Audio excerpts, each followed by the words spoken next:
ময়মনসিংহের ভালুকায় ঢাকা ময়মনসিংহ মহাসড়কের ভরাডোবা এলাকায় দুই বাসের মুখোমুখি সংঘর্ষে 2 জন নিহত এবং 15 জনের বেশি আহত হয়েছে। শনিবার সকালে এই দুর্ঘটনা ঘটে। খবর পেয়ে ফায়ার সার্ভিস ও পুলিশ ঘটনাস্থলে পৌঁছে উদ্ধার অভিযান চালায়। দুর্ঘটনার পর মহাসড়কে যান চলাচল ব্যাহত হয়। বিস্তারিত দেখুন সাইফুল ইসলামের প্রতিবেদনে।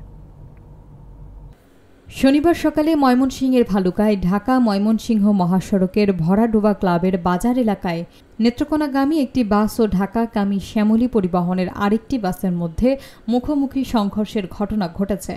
এই দুর্ঘটনায় ঘটনাস্থলেই 2 জনের মৃত্যু হয় এবং প্রায় 20 জন গুরুতর আহত হন।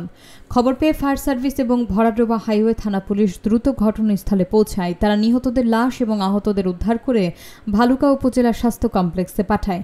দুর্ঘটনায় ক্ষতিগ্রস্ত বাস দুটিকে ঘটনাস্থল থেকে জব্দ করা হয়েছে। তবে দুর্ঘটনার পর থেকে বাসের চালক পলাতক রয়েছে, তাকে এখনও ধরা সম্ভব হয়নি বলে পুলিশ জানিয়েছে।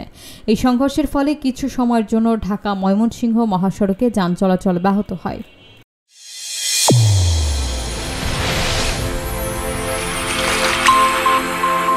চ্যানেল A1 হৃদয়ের স্পন্দন।